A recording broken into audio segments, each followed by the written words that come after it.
ब्रह्मा जी भगवान शिव से विलग होकर अपने शरीर को भस्म किया, हिमालय के यहां जाकर के पार्वती जी के रूप में प्रकट हुए।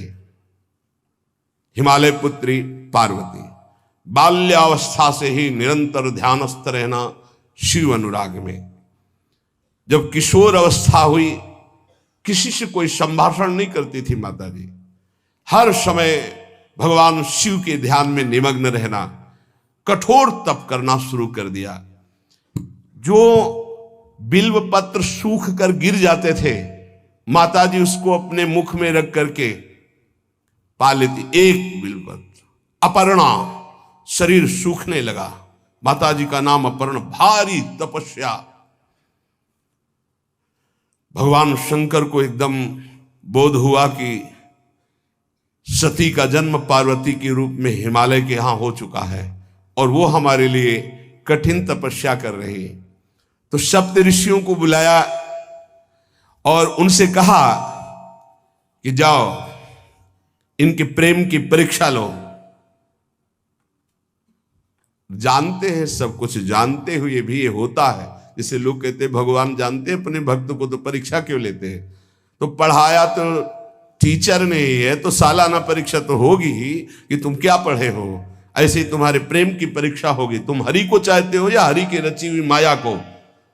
हरि की हुई रची हुई माया में आकर्षित हो गए तो जीरो आ जाएगा। और हरि की तरफ देखते रहे, माया से बच गए तो नंबर आ जाएंगे। 100 के 100 आते हैं यहाँ, 98 96 नहीं आते। 2 ही चैप्टर हैं, हरि पसंद कर रहे हो या हरि की माया। हर भक्त के सामने आता है तो प्रायः लड्डू ही खाने को मिलता है। बचता वही है जो मामे वे प्रपद्यन्ते माया में ताम तरंति थे, केवल हरि। पार्वती पहि जाई तुम प्रेम परीक्षा लेहु, गिरिहि पेरि पठयहु भवन दूरी करेहु संदेहु। हे सप्तऋषियों, जाओ, हमारी आज्ञा है। पार्वती की प्रेम की परीक्षा लो, यदि पास हो जाएं तो उनको तपस्या से निवृत्त करो। बोलो महादेव जी प्राप्त हो जाएंगे। जाओ भवन को चली जाओ, तपस्या की आवश्यकता नहीं। ऋषियों ने जाकर के पार्वती जी को देखा, मानो मूर्तिमान तपस्या विराजमान हो, अस्थिमात्र हुए रहे शरीर, सूखे पत्ते बिल्व के। मुनि बोले, हिमांचल नंदिनी, इतना कठोर क्या प्राप्त करना चाहती हो? किसकी आराधना कर रहे हो? तुम्हारा लक्ष्य क्या है? यदि हम सुनने के अधिकारी हों तो आप कृपा करके बता सकती हैं। पार्वती जी ने कहा, मन बड़ा सकुचाता है आपसे ये बताने में। आप लोग कहीं मेरी हंसी ना उड़ा दें जो मेरा लक्ष्य है। मैंने भी बहुत सिखाने की कोशिश की, लेकिन मेरा मन नहीं मान रहा, हठ पकड़ लिया है। क्योंकि मेरे गुरुदेव ने मुझे जो आकर के बचपन में बता दिया, मैं वही हृदय से स्वीकार कर ली। मनु हठ परा सुनई न सिखावा, चहत बारी पर भीति उठावा। नारद कहा सत्य सोई जाना, बिनु पंखन हम चाहि उड़ाना। मुनियो, वैसे आप भी हंस दोगे। ऐसा लगता है जैसे हम भारी प्रबल धारा में बालू का बांध बनाना चाहती हैं। कहां भगवान शिव और कहां मैं? मेरी गुरुदेव नारद ने बचपन में आकर के कहा, तुम्हारे पति देवाधिदेव महादेव होंगे। बस मैं तब से अपने पति की प्राप्ति की आराधना कर रही हूं। पता नहीं आप मेरी बात सुनकर हंसेंगे कि मानो बिना पंख के मैं आकाश को छूना चाहती हूं। ऋषि हंस पड़े और कहा, बात तो सही है। पर्वत से उत्पन्न हुई हो तो इसलिए तुम्हारी बुद्धि भी हमें लगता है जड़ ही है। नारद के उपदेश से आज तक किसी का घर बसा है? नारद के उपदेश से किसी का घर बसा है? अरे जिस जिसका उपदेश किया उसको बैरागी बना दिया, गृहस्थी तो बनाया नहीं। नारद उपदेश सुनकर किसी का घर बसा हो, ऐसा तक प्रमाण नहीं है। देखो, दक्ष के पुत्रों को उपदेश किया, 10,000 एक को 1,000 एक, लौट कर नहीं आए, सब बैरागी बन गए। चित्रकेतु को उपदेश किया, घर चौपट हो गया। प्रहलाद जी को उपदेश किया, पूरा हिरण्यकश्यप का नाश हो गया। नारद सिख जे सुनहि नर नारी, अवसि होई तजी भवनु भिखारी। तुम्हारे गुरु नारद जी की जो सीख सुना बर्बाद हो गया, बाबा जी बन गया, भजनानंदी बन गया। वैसे हम बताएं, नारद जी हैं बड़े कपटी, ऊपर से साधु का चिन्ह है, अंदर से कपट। क्या कपट? उसके संसार का नाश कर देते हैं, भगवान से जोड़ देते हैं। मुझे नारद जी की बात कम समझ में आती है। ये उल्टा बोल रहे ऋषि परीक्षा के लिए, गुरु निष्ठा हटाने के लिए, समझ रहे हो? पार्वती जी ने कहा बचपन में मेरे गुरुदेव ने बता दिया, वही मैं। नारद जी की बात आज तक घर किसका? जो नर नारी नारद की बात सुने भवन त्याग करके भिखारी बन गया, प्रमाण है। उनके वचनों पर तुम विश्वास मान रही हो। महादेव जी को पति निर्गुण नीलाज कुबेश कपाली, अकुल अगेह दिगंबर ब्याली। नारद जी ने तुम्हें भगवान शिव को पति बिल्कुल निर्गुण समझो। निर्गुण को बता, दूसरा भी अर्थ होता है और एक अर्थ होता है कि कोई गुण नहीं। नीलाज, नंगे धड़ंगे घूमते कभी कभी। दिगंबर, कोई लज्जा नहीं। कुबेश, भाई सुंदर मुकुट लगाए हो, पोशाक पहने हो, नहीं, चिता की भस्म लगाए, मुंडों की माला पहने, बहुत बहुत बाघंबर डाल लिया, ये कुबेश है। कपाली, मनुष्य के मुंडों की माला। अकुल, आज तक कोई पता नहीं लगा कि किस कुल के हैं महादेव जी, क्योंकि सब कुलों के मूल है, मूल का मूल वही है, उनके मूल कोई है नहीं। आगे एक दीवाल नहीं है, 60,000 योजन का एक बरगद का पेड़ है, उसी के नीचे रहते। 60,000 योजन, 1 योजन 4 कोस, 1 कोस 3 किलोमीटर। कितना बड़ा वटवृक्ष? कैलाश में एक वटवृक्ष जिसके नीचे रहते 60,000 योजन का। 6 ऋतुएं शोभा देती उसी वटवृक्ष के। और कोई घर तो है नहीं महादेव जी के। और आभूषण भूल मत करना, बड़े बड़े विषैले सांपों का आभूषण कोई सोना चांदी नहीं पहनते महादेव जी। हमें लगता है ऐसा दूल्हा के लिए ऐसा तप। नारद जी ने ठग लिया तुम्हें, पागल बना दिया तुम्हें। देवाधिदेव महादेव के सुनो, इन्हीं ने शिक्षा दी थी सती को। ऐसे बौरे पति मिले, आग में जाके शरीर भस्म करना पड़ा। इसलिए हम तुम्हें बता रहे हैं कि बहुत सुंदर दूल्हा हम देख के आए हैं। हम जान गए थे कि तुम तपस्या कर रही हो। हरि का नाम सुना है? बैकुंठ में रहते हैं, बहुत सुंदर हरि है। यदि उनका आप वर्ण कर ले तो सुखी हो जाएंगे। बैकुंठ राजधानी, अब आभूषण उनके क्या कहना, पार्षद सही। ऐसे शिव जो चिता की राख लगाते हैं, सांपों की माला पहनते, मुंडों की माला, सांप का जनेऊ, बाघंबर, हमें तो पसंद नहीं आए। और हमारी बात मान लो, ऐसे के पास स्त्रियां टिक नहीं सकती जिनके घर नहीं, आभूषण नहीं, धन नहीं, कोई भोग सामग्री नहीं, उदासीन, उनको किसी से मतलब नहीं। तो सुनो, हमारा विचार स्वीकार कर लो। अति सुंदर सुचि सुखद सुशीला, गावहि वेद जासु जस लीला। असबर तुम्हि मिलावब आनी। बहुत सुंदर त्रिभुवनपति, बड़े सुशील, गुणवान, जिनका यश वेद गाते गाते अघाते नहीं है, कोई दोष नहीं, सद्गुणों के समुद्र, लक्ष्मीपति वैकुंठाधिपति, तुम्हें कुछ नहीं करना। हां बोलो, वो आएंगे, गरुड़ पे बैठाल के ले जाएंगे, तपस्या करने की जरूरत नहीं। पार्वती जी बहुत हंसी, सुनति बिहसी कहा वचन भगवान।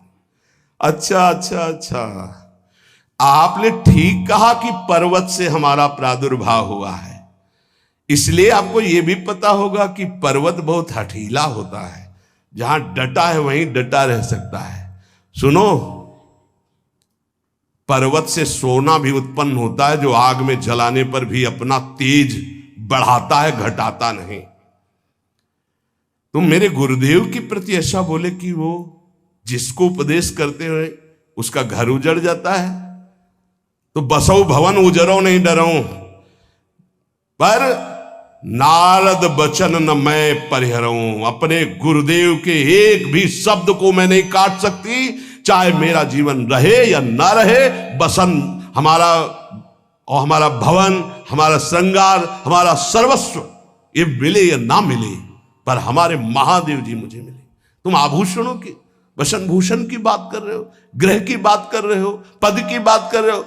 गुरु के बचन प्रतीति न जेहि, सपने हूं सुगम ना सुख सिद्धि तेहि। एक बात तुम्हें बता दूं सप्तऋषियों, जिसे अपने गुरुदेव के वचनों पर विश्वास नहीं, गुरुदेव का भरोसा नहीं, उसे कभी कोई सुख और सिद्धि कदा प्राप्त ही नहीं हो सकती। महादेव वो गुण भवन विष्णु सकल गुण धाम, जय कर मनुरम जाहि संते ही सन काम। आपने बताया कि महादेव में कोई गुण नहीं है और विष्णु समस्त सद्गुणों के धाम है, मैं मानती हूं, लेकिन मेरा मन महादेव जी से रम गया है। अब तो केवल महादेव जी, पहले मिलते हो सलाह करते तो तुम्हारी बात सुनती, अब तो गुरुदेव नारद जी ने जो उपदेश किया वही मैं करूंगी। अब मैं जन्म संभुहित हारा, को गुण दूषण करे विचारा। ये इष्ट निष्ठा होनी चाहिए। अब तो हमारा जन्म आराध्य देव के लिए, अब कौन गुण दोष का चिंतन करे। जन्म कोटि लग रगर हमारी, बरऊं शंभुनता रहूं कुमारी। करोड़ जन्म लूंगी, अगर इस जन्म में महादेव जी ने मिले तो करोड़ जन्म लूंगी, हर जन्म तप करूंगी, पर हमारे प्रीतम होंगे महादेव, पति होंगे महादेव। तजऊ न नारद कर उपदेशु, आपु कहीं सत बार महेशु। हजार बार आकर के, सैकड़ों बार आकर महादेव जी भी कहें कि अपने गुरुदेव के वचन छोड़ दो, तो मैं अपने गुरुदेव के वचनों का त्याग करने वाली नहीं। आप जा सकते हैं, बहुत जगत में कुंवारी कन्याएं और कुंवारे वर हैं, उनका ब्याह करा दीजिए। मेरी तो केवल एक ही बात रहेगी, हर जन्म महादेव जी के लिए। समस्त सप्तऋषियों ने साष्टांग दंडवत की और कहा, जगदम्बा आप नित्य शिव की अर्धांगिनी, भगवान शिव ने ही मुझे भेजा था आपकी परीक्षा के लिए। जाओ, भगवान शिव सब जान रहे हैं, ब्याह पक्का, अब आपको तप करने की जरूरत नहीं है। तुम माया भगवान शिव, सकल जगत पितुमात, नाई चरण सिर मुनि चले, पुनि पुनि हर्षत गात। प्रणाम करके सप्तऋषि गए हिमांचल से, कहा सादर अपनी कन्या को लिवा लाओ और ब्याह की तैयारियां शुरू करो। महादेव जी ब्याह के लिए पहले से ही राजी हैं और समस्त देवता ब्रह्मा जी आदि उनके पास जा रहे हैं प्रार्थना करने के लिए। इधर जब पार्वती जी को लेकर हिमालय अपने घर पे आते हैं, तब भगवान विष्णु, समस्त देवता, ब्रह्मा जी कैलाश पहुंचे, जहां भगवान शिव विराजमान थे। सबने स्तवन किया और कहा, प्रभु बहुत दिन से एक लालसा है, सकल सुरन के हृदय शंकर परम उछाहु, निज नैनन देखा चाहे नाथ तुम्हार विवाह। भगवान विष्णु, ब्रह्मा जी, समस्त देवताओं ने कहा, प्रभु हम सबके मन में एक उत्साह है, आप दूल्हा हो, हम सब बराती हो, आपका विवाह देखना चाहते हैं। प्रभु ये उत्सव देख ले तो हमारा जीवन सार्थक हो गया, आप हां बोलो। कामदेव के मद को चूर करने वाले आपको दूल्हा रूप में देखना चाहते हैं हम सब। स्वामी का स्वभाव होता है सेवक को सुख देना। पार्वती जी ने अपार तप किया है आपके लिए, आप उनको अंगीकार कीजिए। भगवान विष्णु ब्रह्मा जी की प्रार्थना सुन करके भगवान शिव जी ने कहा, तथास्तु, ठीक है, ब्याह पक्का। देवताओं ने नगाड़े बजाए, फूलों की वर्षा होने लगी, देवाधिदेव महादेव की जय के नारे कैलाश में गूंजने लगे। सप्तऋषि भगवान शिव के पास आए, कहा, प्रभु बड़ी अनन्य है पार्वती जी आपकी, अखंड प्रेम है। हमने बड़ा छल करके उपदेश किया, लेकिन उन्होंने कहा कि मैं नारद जी का उपदेश नहीं त्याग सकती, करोड़ों जन्म लूंगी और हर जन्म महादेव जी के लिए। भगवान शिव जी की आंतरिक वृत्ति जो पार्वती जी की प्रीति की है उसे कोई नहीं जानता। बहुत विरह में रहे, ऐसा न समझे कि देवाधिदेव महादेव जी परम उदासीन है, नहीं। सती जी के वियोग में बड़ी विचित्र दशा महादेव जी की हुई थी। सप्तऋषि फिर गए पार्वती जी के पास और कहा, भी बीच में घटना घट गई, कामदेव गया था महादेव जी की समाधि को भंग किया, तो महादेव जी ने कामदेव को भस्म कर दिया, तो अब ब्याह का मतलब क्या रह गया। भवानी ने कहा, तो तुम क्या अभी तक भगवान शिव को कामयुक्त देखते थे क्या? क्या तुम समझते हो तुम्हारे जान काम अब जा रहा? अरे अब लग शंभु रहे सभी कारा। तुम्हारी नजर में अभी तक भगवान भिखारी थे और अब काम को भस्म किया है। अरे हमने भगवान शिव की आराधना की, हमरे जानी सदा शिव जोगी, अज अनवद्य अकामो अभोगी। मैंने तो शिव को सदा ही योग संपन्न ब्रह्मबोध देखा है। वचन और कर्म से, मन से मैंने यदि भगवान शिव को अपना स्वामी माना है, योगी, अजन्मा, अनिंद्य, काम रहित, भोगहीन, तो निश्चित मुझे प्राप्त होंगे। भगवान शिव के पास फिर सप्तऋषि गए, बोले, प्रभु गजब की निष्ठा है, केवल आपके प्रति प्रेम है।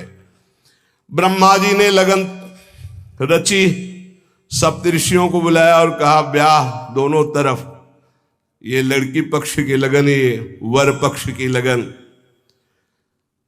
ब्याह तय हो गया। दिन नक्षत्र घड़ी, नगाड़े बजने लगे, देवताओं के लिए सुमन वृष्टि हुई। ब्रह्मा जी ने सबको बुलाया, हिमालय ने सबको निमंत्रण दिया। बड़े बड़े पर्वत भेंट लेके आ रहे हैं, बड़े बड़े रसनिधि समुद्र भेंट लेकर के आ रहे हैं। वहां भोजन पान के लिए हिमालय के पास कोई कमी थोड़ी थी, रस की नदियां बह रही थी। विविध प्रकार के रस, विविध प्रकार के फल, विविध प्रकार के भोग वहां सब व्यवस्थित किए जा रहे हैं। ब्रह्मा जी ने कहा, देखो सबसे पहले नारायण की समाज रहेगी, दूल्हे की नहीं रहेगी, नहीं तो गाली ही पड़ेगी। हिमालय के यहां प्रवेश पाने के लिए बरातियों में सबसे पहले नारायण, फिर देवराज इंद्र का परिकर, वायु देवता, अग्नि देवता, सबसे पीछे दूल्हा की बारात। बात तय हो गई। ऐसे ऐसे सब लगे संवारन सकल सुर, वाहन विविध विमान, हो ही सगुन मंगल सुबद, करहीं अप्सरा गान। सब अपने अपने वैभव संपन्न सब तैयार हो रहे हैं। बोले महाराज दूल्हे को तैयार किया जाए। शिव ही शंभुगन करहीं सिंगारा, जटा मुकुट अहि मोर संवारा। कुंडल कंकन पहिरे ब्याला, तन विभूति पट के हरि छाला। शशि ललाट सुंदर सिर गंगा, नयन तीन उपवीत भुजंगा। गरल कंठ उर नर सिर माला, अशिव वेश शिव धाम कृपाला। कर त्रिशूल अरु डमरु विराजा, चले बसहा चढ़ी बाजही बाजा। देखी शिवहि सुरत्रिय मुस्काही, बरलायक दुल्हनी जग नाही। दूल्हे की तैयारी हो रही भाई। चिता की भस्म, चिता की भस्म, जैसे पाउडर ले गए पहले चिता की भस्म लगाई गई।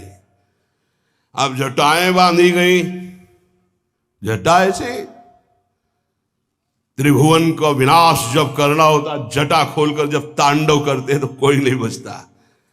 जटा कटा संभ्रमम भ्रमण निलंप निर्झरी, बिलोलवी चिवल्लरी विराजमान मूर्धनि। धगत धगत धगत जो ललाट पट्ट पावके। तीसरा नेत्र मानव विश्व का विनाश करने के लिए उसे पटबंद किए हुए विशाल जटाएं। जटा का तो मुकुट सवाल आ गया। अब जटा बंधे का ऐसे सांप, ये मुकुट सांप, और कुंडल करिया और भूरी भी थी। हाँ, सोने चांदी के लिए डंक मार दे तो बेहोश हो जाओ ऐसे। पहिरे ब्याला, बाजूबंद छोटे फण वाले, है कोई पनिहा कोई दुमहा ऐसे। और ऐसे जनेऊ वासुकी नाग, गले के माला भगवान का विभूत, ऐसा स्वरूप है। और शेर की छाल नीचे, शशि ललाट, द्वितीया का चंद्र, शशि ललाट, ये मुकुट द्वितीय का चंद्रमा। सुंदर सिर गंगा, भगवती गंगा फवारे ले उठते जटा के बीच से गंगा जी। नयन तीन, माथे वाला बंद है, दो खुले हैं। उपवीत भुजंगा, जनेऊ वासुकी नाग। गरल कंठ, नीलकंठ विष यहां रोके हुए, और मुंडों की माला, हाथ में त्रिशूल, डमरू बंधा हुआ, नंदकेश्वर पे सवार। बोले ऐसे दूल्हा के लिए दुल्हन तो त्रिभुवन में नहीं मिलेगी, ऐसा दूल्हा दुल्हन का मिलेगी। अच्छा, दूल्हा सज गया। ब्रह्मा जी ने देखा, बोले महाराज आगे आपकी सवारी। नारायण भगवान उनके चतुर्भुज पार्षद, शोभा सुगंध सौरभ आगे गरुण पे सवार, पीछे हंस पे सवार ब्रह्मा जी अपना परिकर, देवराज इंद्र, भगवान विष्णु जी दूल्हे की तरफ देखे, बोले महाराज विष्णु कहा अस बिहस तब बोल सकल दिशराज। बिलग बिलग होई चलो सब निज निज सहित समाज। कोई भी दूल्हे के पास मत फटको, पीछे रहने दो, सब अलग अलग समाज चलो, नहीं पानी नहीं मिलेगा हिमालय के अगर आगे ये हुई तो। अब तो वर अनुहारी बरात न भाई, हंसी करहियो पर पुरजाई। नारायण ने कहा कि दूल्हा के अनुरूप ही हम सब बराती नहीं भैया, दूल्हा सबसे पीछे, सब बराती क्रम से पहले हम, फिर ब्रह्मा जी, फिर देवराज इंद्र, ऐसे सब। भगवान शिव ने कहा तुम अपने पार्षद सब लिए हो, तो हम बुलाते हैं। श्रृंगी निकाली, जे ही बजाया तो भगवान शिव के पार्षद आ गए।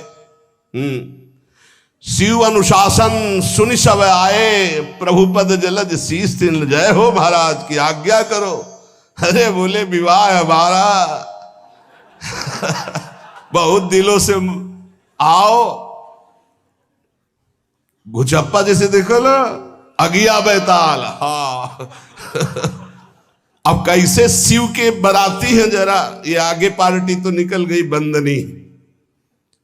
ये जो भगवान शिव ने बुलाया बरातियों को, अपने साथियों को मुखहीन विपुल मुख काहू, बिनु पद कर को बहुपद बाहू, विपुल नयन को नयन विहीना, रिष्ट पुष्ट को अति तन खीना।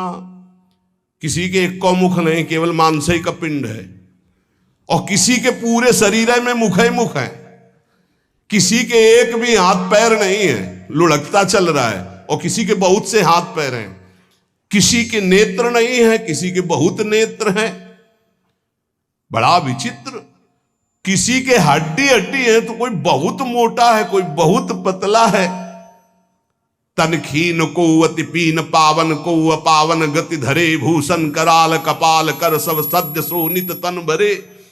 खरस्वान सुमर सुकाल, मुख गन भेष अगणित को गने, बहु जिनस प्रेत पिशाच जोगी, जमात बरनत नहीं बने। पिशाचिनी खून लपेटे नाच रहे, भगवान शिव का विवाह। और भूत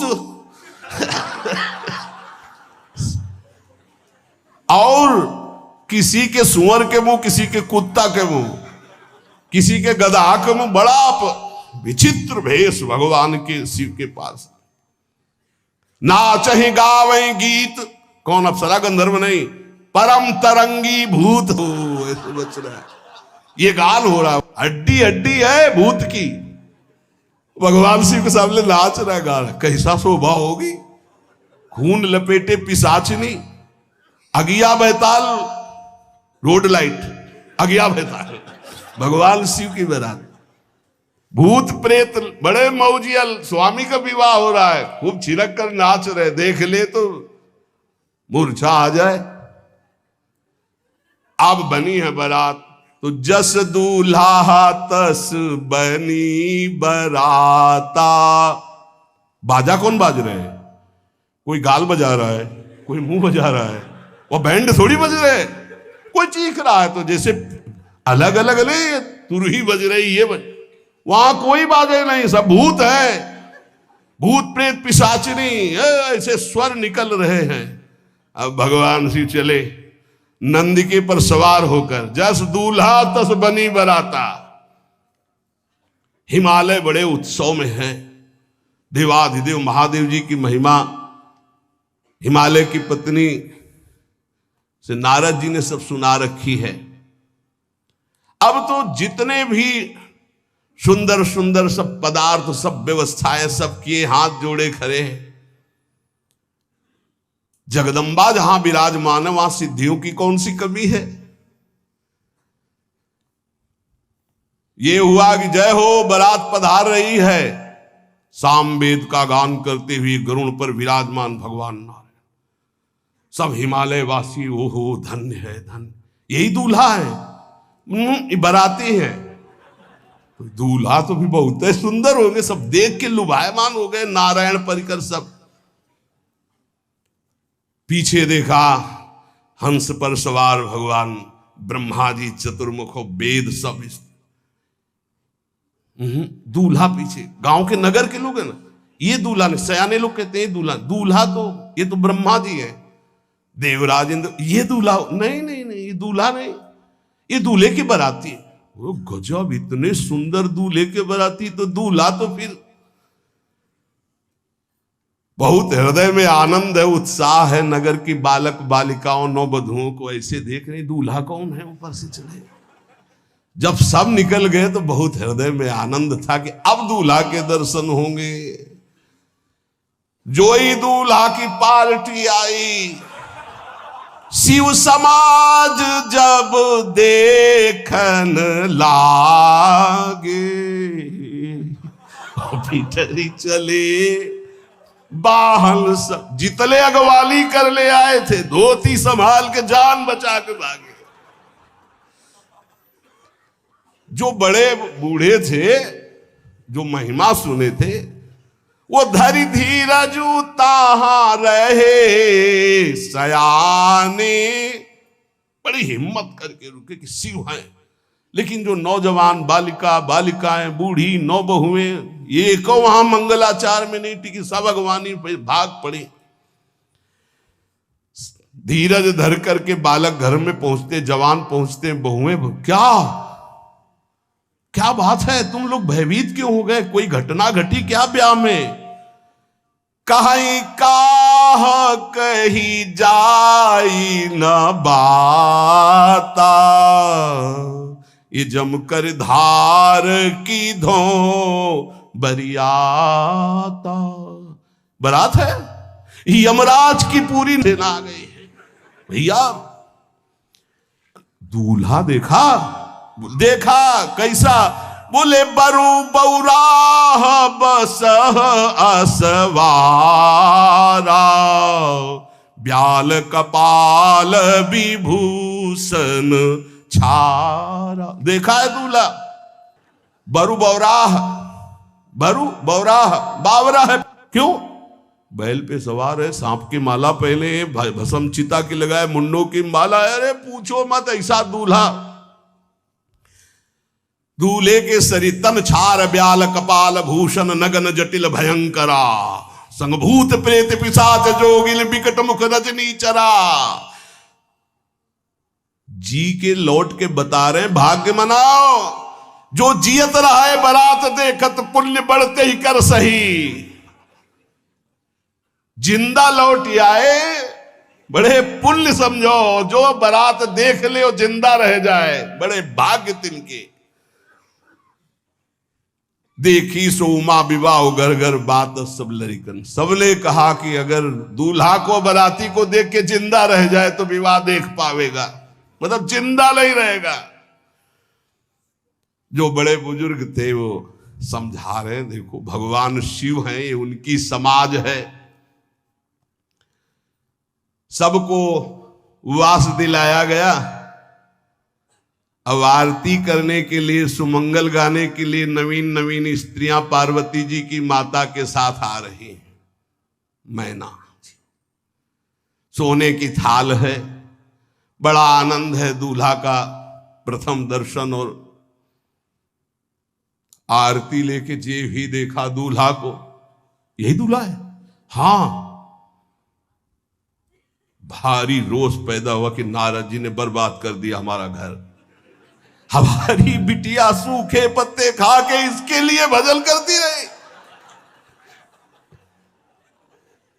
मैना जी ने पीछे मुड़ के देखा, एक भी नहीं स्त्री थी, अकेले थाली लिए खड़ी थी।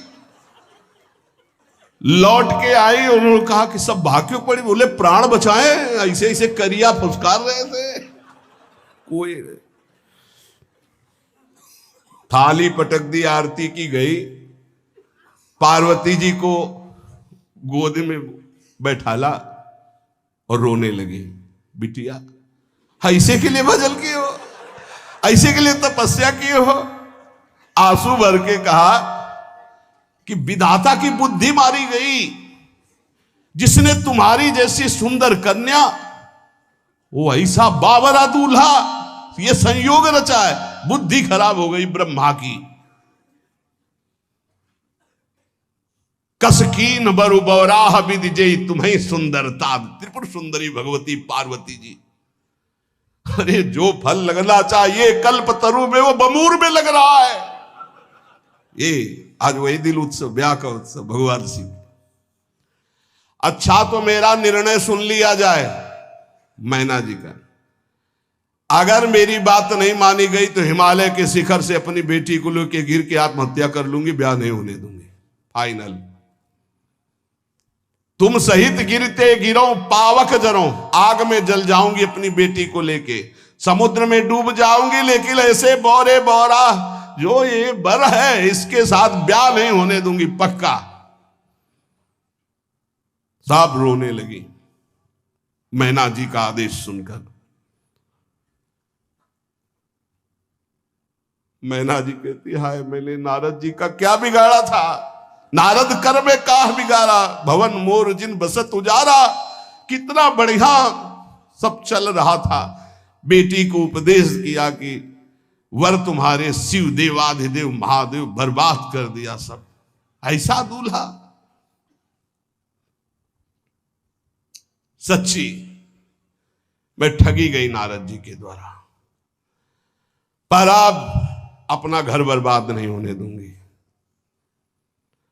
क्या जाने नारद जी बेटी का प्रेम क्या होता है, बांझ कभी प्रसव की पीड़ा जानती है, क्या जाने बाबा जी है हमारी बेटी हो ऐसा दूल्हा।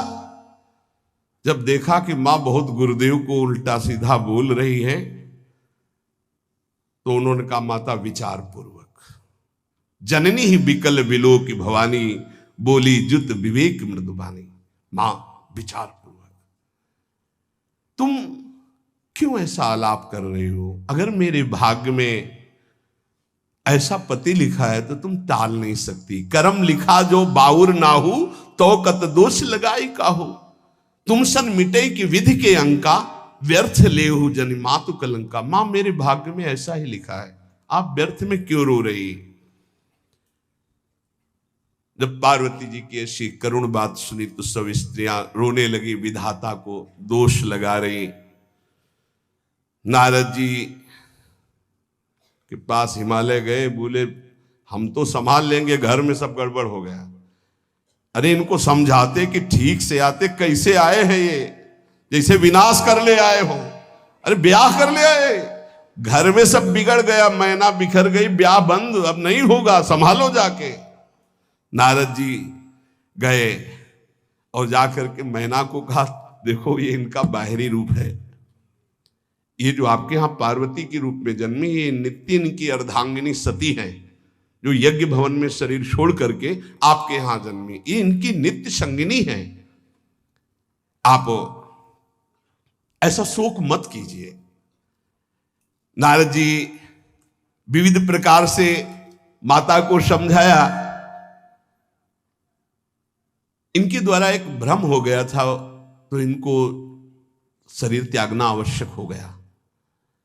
जब भगवान श्री राम सिया जी के लिए हे खग हे मृग हे मधुकर श्रेणी तुम देखी सीता मृग नैनी ऐसा पुकार रहे, तो भगवान शिव ने प्रणाम किया और सती जी के मन में संशय हुआ। सती जी ने सीता वेश धारण किया।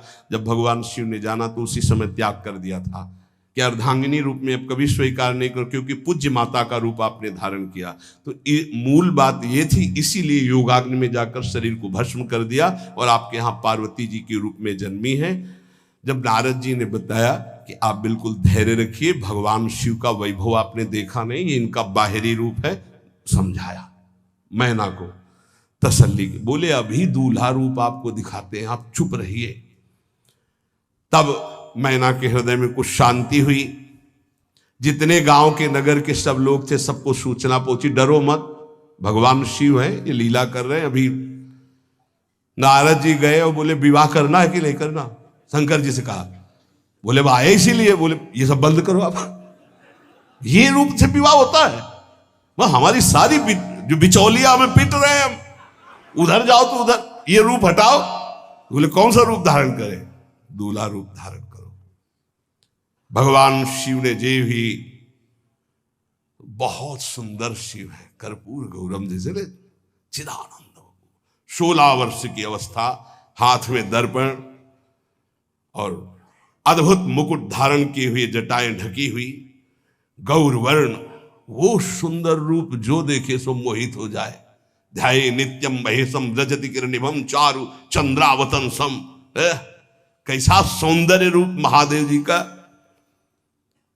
चलो अब जो जेवनार के लिए सब शुभ नववधुएं सब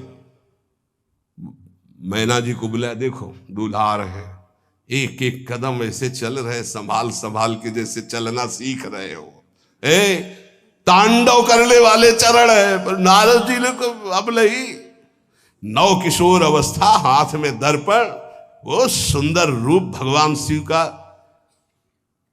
एक एक कदम बारात में जो देखे सो मोहित। मैना ने कहा हो अहो भाग्य, ऐसे दूल्हा बोले वही हैं जो नंदी पे सवार थे, इनके स्वरूप को जानना बड़ा कठिन है। अब जो सुंदर जेवनार हुई बरातियों के साथ भगवान शंकर की बड़े मधुर गीत गाए जा रहे हैं। मुनियों ने फिर हिमवान को लगन पत्रिका सुनाई। विवाह का ठीक समय देख करके समस्त देवता और वेद स्वयं मूर्तिमान होकर वेद उच्चारण कर रहे हैं। भगवान शिव का पाणी ग्रहण संस्कार हो रहा है। पार्वती जी जब श्रृंगार करके सभा में आई ब्याह मंडप पे, तो कोई ऐसा नहीं था जो देखकर मोहित न हो गया हो। त्रिपुर सुंदरी अम्बा है, लेकिन सब ने उनके श्री चरणों में सर झुकाया, क्योंकि जगदात्मा महेश पुरारी जगदम्बिका जानि भव भामा सुरन मनन मन कीन प्रणाम। ऐसा सुंदर रूप अम्बा जी का त्रिपुर सुंदरी है। जब वो दुल्हन रूप में पधारी, कोई भी ऐसा नहीं था जो एक बार देखकर मोहित न हो, पर सब श्री चरणों में, क्योंकि जगदम्बिका है, भगवान शिव की आद्या शक्ति है। सुंदरता मर्जाद भवानी जाय न कोटि बदन बखानी। करोड़ों मुखों से यदि वर्णन हो तो इस समय जो पार्वती जी का सुंदर रूप है, नव किशोरी और दुल्हन रूप, पार्श्व में बैठे अत्यंत सुकुमार, कपूर और चांदी की तरह गौर वर्ण, एकदम तेजोमय, विशाल नेत्र, स्वर्ण आदि के आभूषण, कहीं कोई एक बिच्छू सर्प कुछ नहीं, बिल्कुल नव किशोर राजकुमार स्वरूप भगवान शिव। पार्वती का मन रूपी भौरा शिव जी के रूप को देखकर लुभायमान हो रहा है। आज्ञा भई ब्याह प्रारंभ हो। आश्चर्य की बात, गणेश जी का पूजन सबसे शुरू हुआ। लियो मुनि अनुशासन गणपति पूजे शंभु भवानी गणानान्त्वा गणपति ग्वंघवामहे प्रियानान्त्वा प्रिय। लियो बोले गणेश जी और पार्वती जी के मतलब पुत्र का भावातल कि वो जो उट्टल लगा रही थी उसी से गणेश, आदि गणेश है, आद्य गणेश है। जैसे आदि ब्रह्म, जैसे आदि ब्रह्म स्वरूप ये गणेश है। भगवान शिव और पार्वती जी ने प्रथम गणपति पूजन किया। मुनि अनुशासन गणपति ही पूजे शंभु भवानी को सुनि संशय करे जनी। ये अनादि जी जान, कोई संशय मत करना कि वो पुत्र है जो पार्वती जी से प्रकट हुए। बोले नहीं, ये अनादि गणपति का पूजन हो रहा है जो ब्रह्म गणपति है। जस विवाह कै विधि श्रुति गाई महामुनिन सो सब करवाई। गही गिरीश कुश कन्या पानी भवई समर्पी जानी भवानी। पाणी ग्रहण संस्कार किया, कन्यादान। ये बहुत बड़ा गृहस्थ धर्म में परम पावन है। देखो जो हमारी पूर्व धर्म मर्यादा की संस्कृति कितनी पावन संस्कृति है, जिसको आज हम भूलते चले जा रहे हैं, मनमानी आचरण करते चले जा रहे हैं। इसलिए गृहस्थ भी सुखमय नहीं रह गया है। गृहस्थ अगर धर्म के अनुसार हो तो उसको परम पद की प्राप्ति होती, परम मंगल होता है। बहुत ये जो हमारी धर्म मर्यादा है बहुत सुख देने वाली है, लेकिन इसका प्रतिदिन उल्लंघन ही होता जा रहा है।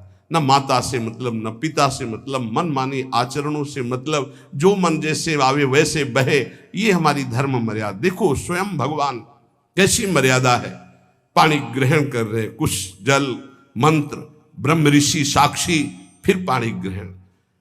पानी ग्रहण जब कीन महेशा, ये हर से तब सकल सुरेशा।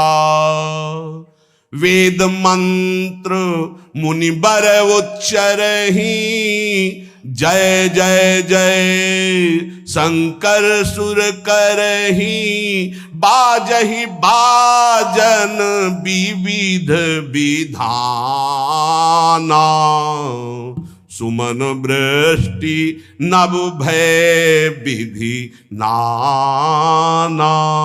जिस समय पाणी ग्रहण भगवान देवादिदेव महादेव रंबा पार्वती का हुआ, समस्त देवता मुनिगण वेद मंत्र उच्चारण करते हुए जय हो जय हो जय हो, विविध बाजे बज रहे, पुष्पों की वर्षा हो रही। हर गिरजा कर भयउ विबाहु,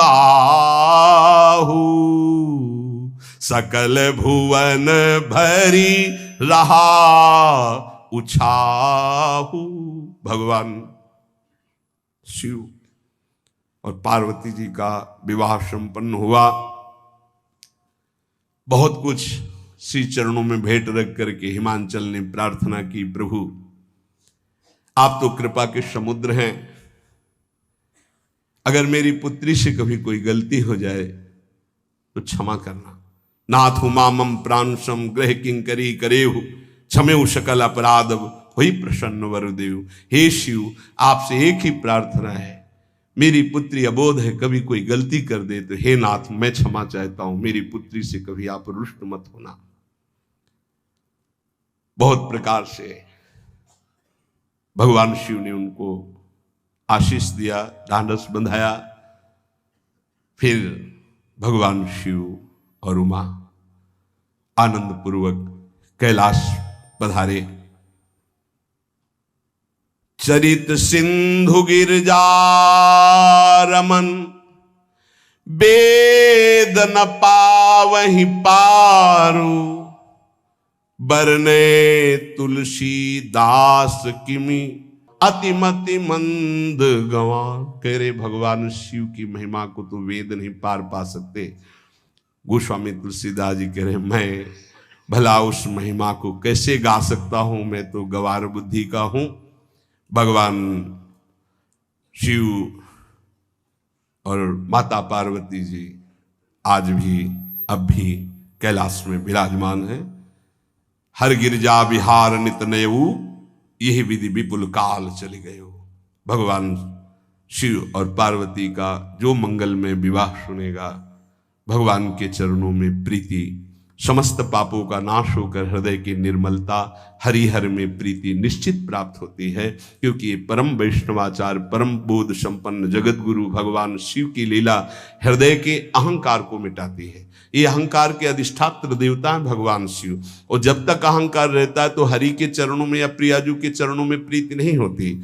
सुनहु राम कर सहज स्वभाव, जन अभिमान न राखे काहू। तो भगवान शिव जिस पर कृपा करते तो अहंकार का अपहरण कर लेते हैं और दैन्य भरी भक्ति हरि के चरणों में हो जाती है। इसीलिए भगवान श्री राम अपनी अयोध्या वासियों से हाथ जोड़कर कहा, और एक गुप्त मत सबई कहां कर जोरी, शंकर भजन बिना नर भगति न पावे मोरी। भगवान शिव और पार्वती का ब्याह संपन्न हुआ, आज भी कैलाश में नित्य विहार करते हुए विराजमान है। ऐसे उनके चरणों को प्रणाम करके अपने आराध्य देव के चरणों में प्रीति मांगते हैं। नमः पार्वती पतये हर हर हर महादेव। जय जय श्री राम।